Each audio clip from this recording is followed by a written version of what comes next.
Hey everyone, welcome back and happy Friday. We are here with another beautiful episode from the Gathering Movement, and I am here today with Michael Herst. Him and I had a beautiful conversation just a couple of weeks ago on his podcast, One More Thing. Before you go, we went pretty deep, so make sure you check that out as well. But welcome, Michael. Thank you for being here. Thank you for having me here. You have a wonderful opportunity to help people move forward in a positive way. I appreciate that.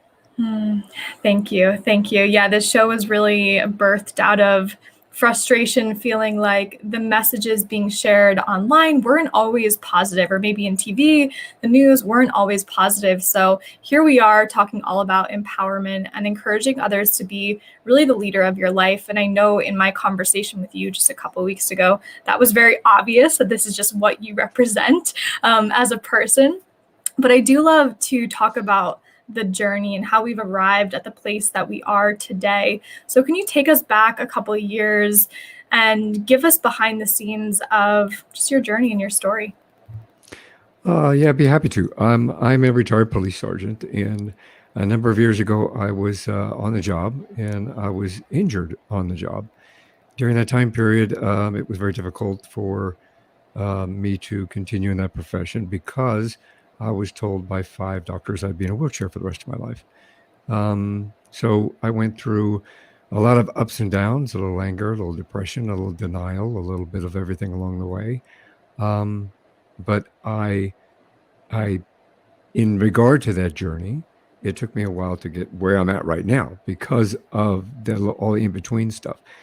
Um, I got hit by a car, pinned by a suspect between my patrol car and his car, and it created an environment for me to have injuries in my knees and my hips and so forth. And then I developed severe rheumatoid arthritis. That put me in a wheelchair, and then I kind of made it a point. And we maybe moving a little bit too quick here, but I made it a point to connect my mind, body, and my soul to overcome that. And we can kind of unfold that as you wish. Yeah, and one thing that sticks out to me too is when people, in this case it was doctors, telling you you're never going to walk again.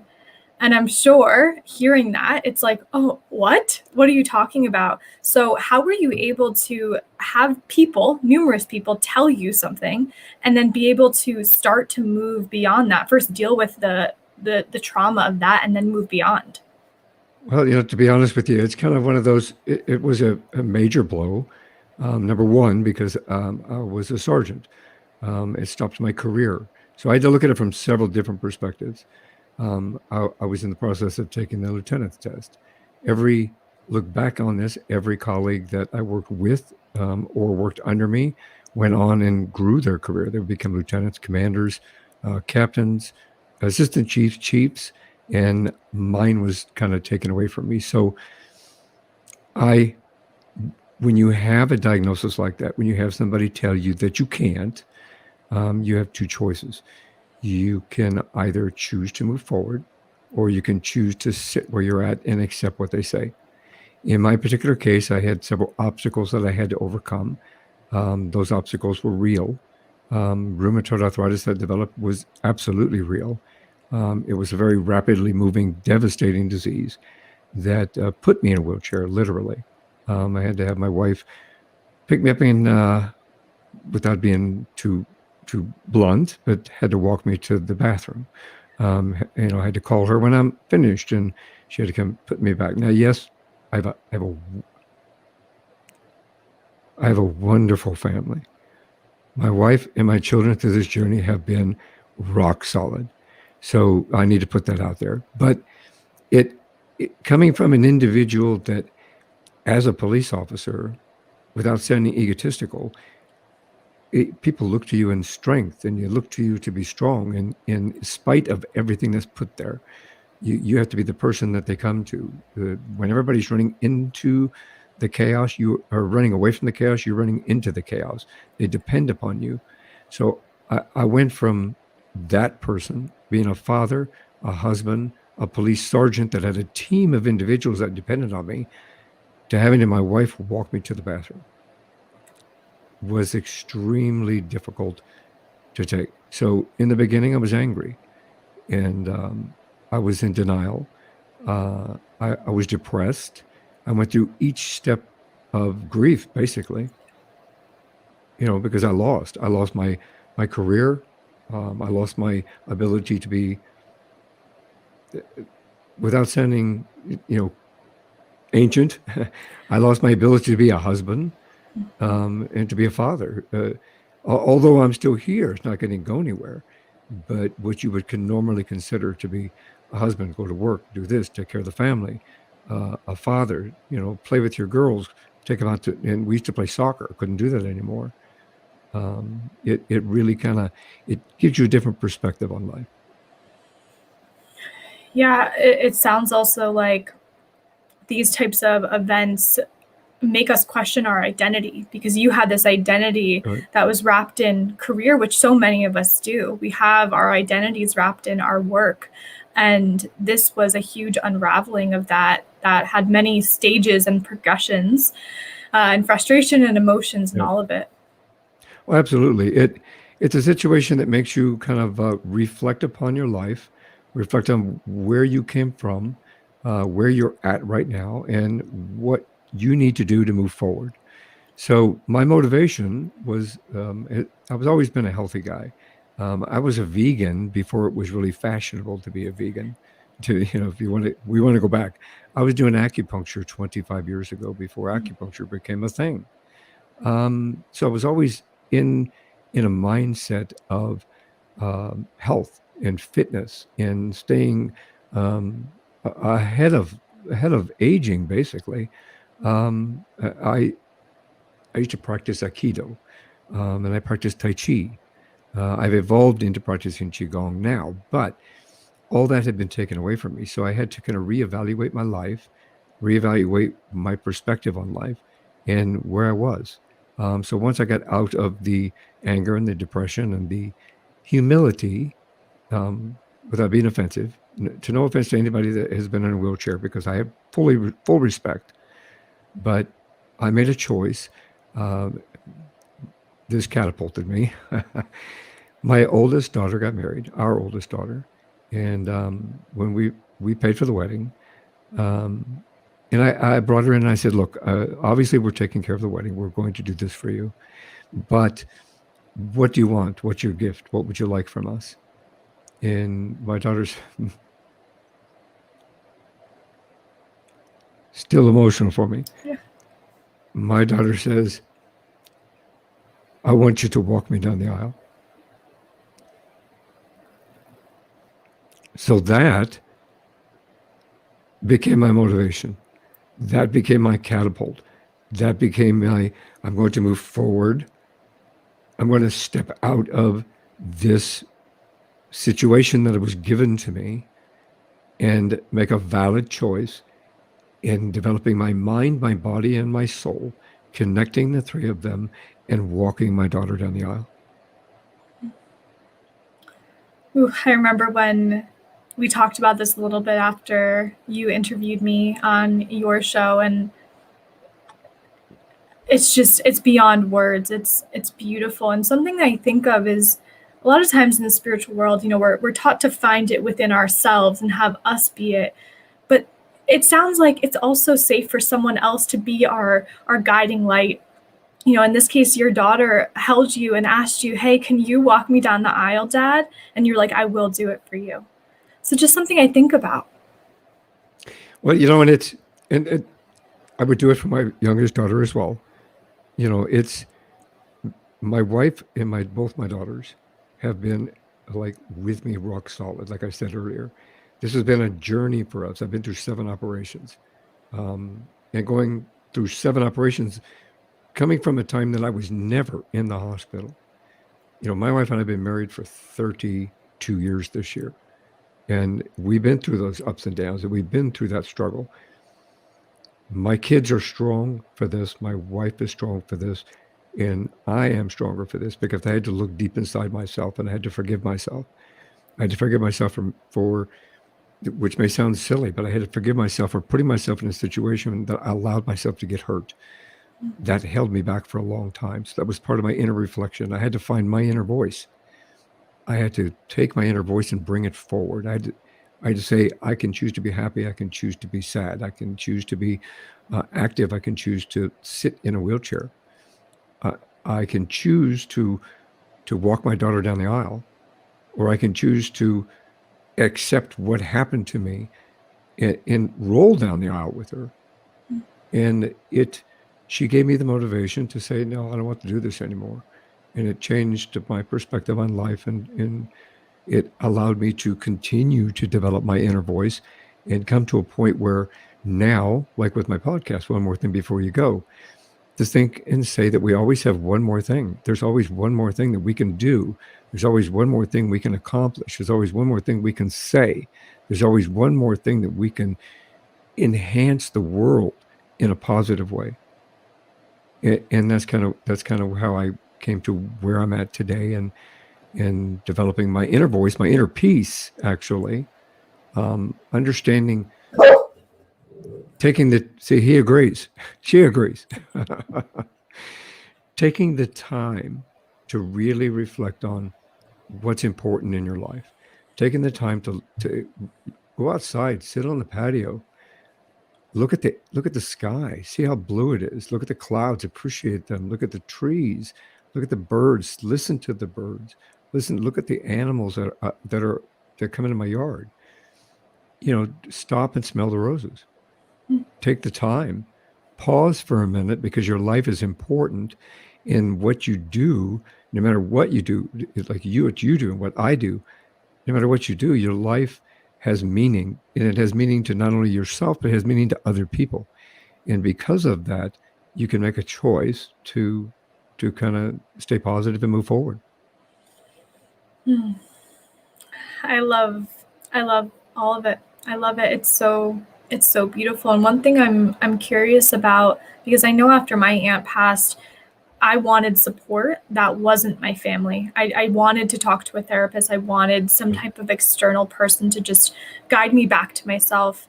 Did you seek any type of external teacher or doctors or therapists that helped you heal? Yes and no. I had literally got back into meditation, and with my Tai Chi, I transformed into Qigong, which is like a medical form of Tai Chi. With going to my Qigong master, the person that taught me Qigong, he's also a Kung Fu master. So I kind of turned to that more than anything else, because, and when I say this is not egotistical, please understand, for your viewers and your listeners. As a police officer, we see the worst of the worst, and people who are the best people at their worst on a consistent basis, on a daily basis. In regards to that, the things that we see, we bury, and we push down deep inside us. It's difficult to talk to a therapist within the mainstream industry today, although they do now have psychiatrists and therapists that work specifically with first responders. At the time that my accident happened, we didn't. So I tried a therapist, and when you go in and talk to a therapist, you say, well, this is contributing to it. Now that I've sat down, I had the unfortunate aspect of having to reflect back upon every suicide I went to, every homicide I went to, every assault I went to, every domestic violence I went to. Those voices of the past, those visions of the past would always come back and haunt me. I would start to talk about this with this therapist, and you'd see them cringe, or you'd see them get uncomfortable, shift in their chair, or they'd kind of like look around the room like, I really don't want to hear this. So I took myself out of that environment because of that.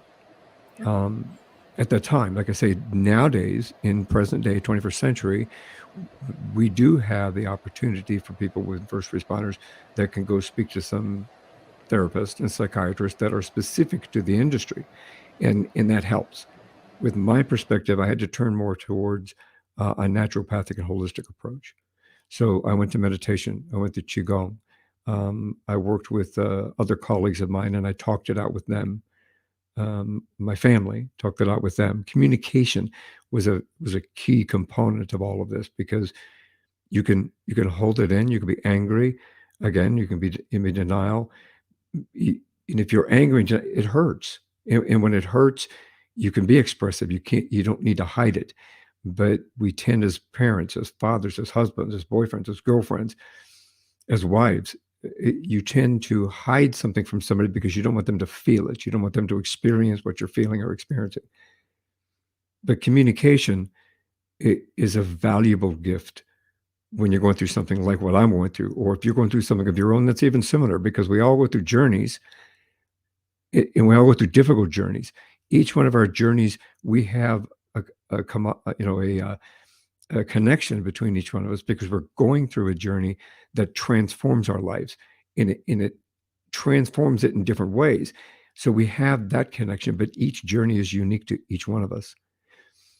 But I found that communication, my family, my friends, my colleagues, in turning to meditation, turning to understanding spirituality from a different perspective, from an inner perspective, as well as an outer perspective, understanding that I got put into this place for a reason, that sometimes your things happen for a reason. And it took me that reflecting inside and communicating with those around me to really come to that full understanding. I appreciate that perspective. And when you say communication, I just think it's so beautiful as a segue into what you do now, because now you have the ability to interview an incredible amount of people on an incredible range of topics and go to such depths. And you're right, we do connect through storytelling. We do connect through sharing our journeys and our experiences. And that's why I literally do what I do in the world, because we are reminded that we are never, ever alone, no matter what we are going through, what challenges, what experiences. So I'd love to hear a little bit about the podcast and how you thought about it, the name, the entire concept, how you knew you were ready to interview all these people that you've been able to interview. Well, it's easy. It's One More Thing Before You Go is the title of the podcast. It's an honest conversation about what makes us laugh, what makes us cry, contemplate, fear, hate, love, think about the possibilities of what's out there, and that one more thing. We talk personal journeys. We talk about the words never said, the deep discussions. We talk about loss, life after death, a little bit of supernatural, a little bit of paranormal, and so forth.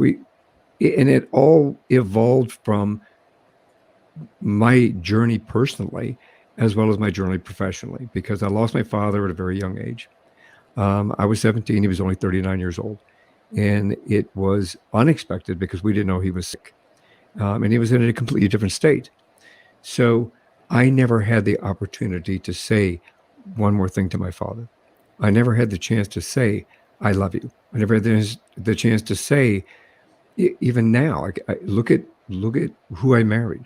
Look at your grandkids. I never had that opportunity. I lost my mother. Same thing. She died of a heart attack. She died. I was not there. She's in a different state. I got a phone call that it had taken place. Never got the opportunity to say what I wanted to say to my mother. So these things stuck with me.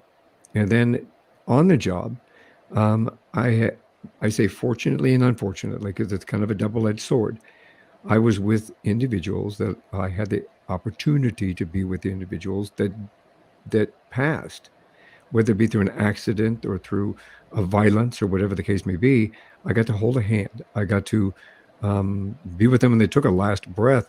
And prior to that, they said, can you tell my wife, my husband, my kids, my boyfriend, my girlfriend, something that I know that I can't?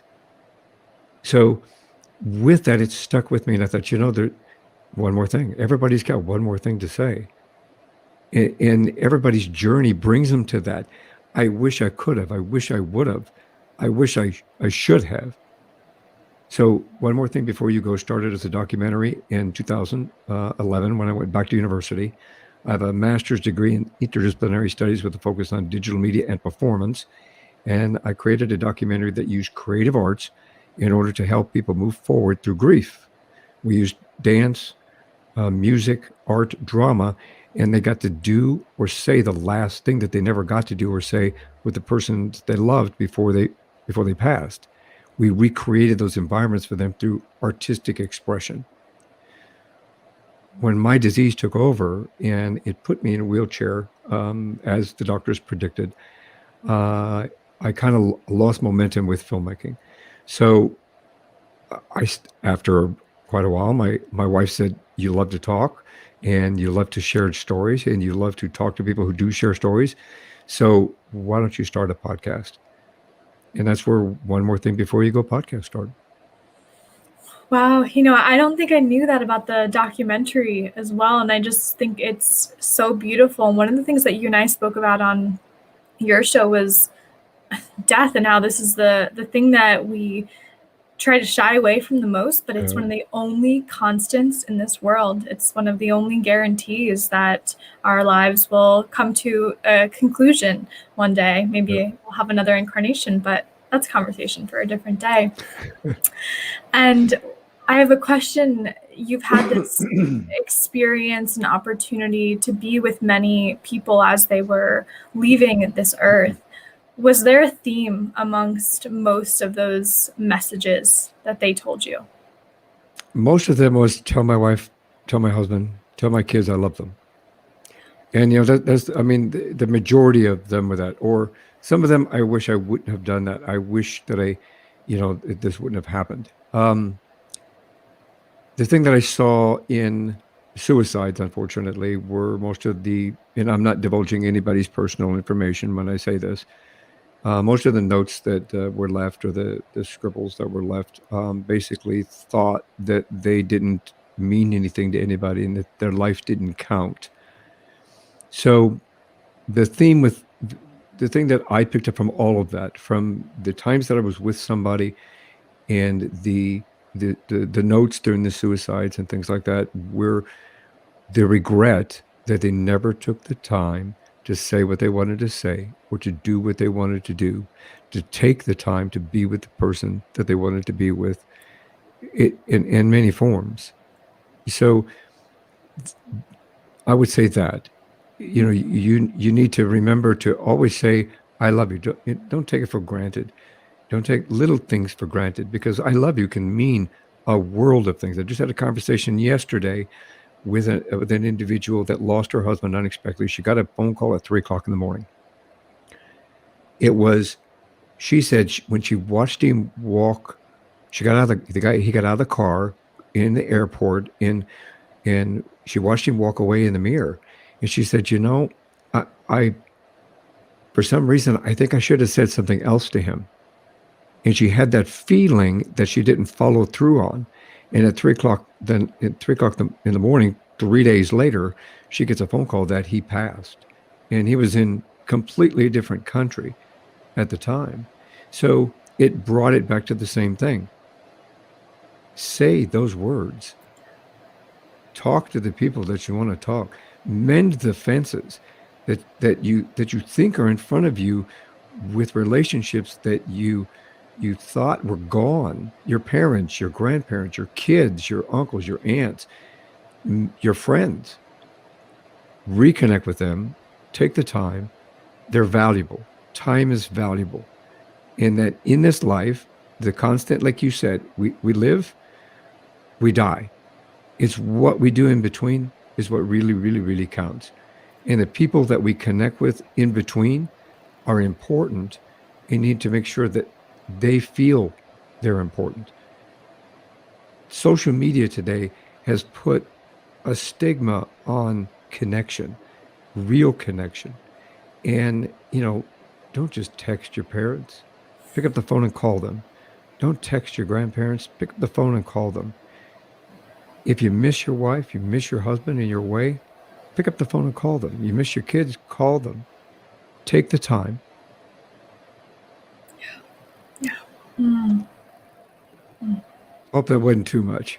No, I love this topic. I love this conversation. And I also like your reminder of calling someone, because a lot of what I talk about in my professional work is the power of our voice, because sound changes consciousness. We can feel sound within our body, just like we can feel loud music reverberating in our body. a text message isn't the same because we don't have the ability to feel that on a deeper level like we do through the voice. So thank you for that reminder of how important it is to communicate with our words. You're welcome. I think we're losing the art of communication. Unfortunately, is what's happening. And I'm not dissing texting, because I text myself. It does keep us connected in a very specific way. But don't just use that. You need to reach out. And I'm going to reflect back on this as well. The unattended deaths that I went to were typically people who hadn't been heard from for a couple of weeks, 2, 3, 4 weeks. And they finally said, look, I haven't heard from them in 3 or 4 weeks. Can you go check on them? Why did you wait 3 or 4 weeks? I had, without being too open, I had an incident one Christmas where I had we had 4 suicides and an unattended death. In that unattended death, the person called because the individual had not shown up to the Christmas party with presents for the kids. And I said, how long has it been since you talked to him? And he says, I don't know, 3, 4 weeks. So the only thing that triggered where is Joe, that's not his name, but where's Joe, was he didn't show up with Christmas presents. And if they hadn't talked to me for 3 or 4 weeks. See, and to me, you need to keep those people close to you, and those friends and the family that you've kind of disenfranchised. I do speak English. I mixed it up with some French because I'm learning French. You have the opportunity to reconnect. You have the opportunity to take the time with somebody and do it verbally and do it with intent, because life can change in an instant.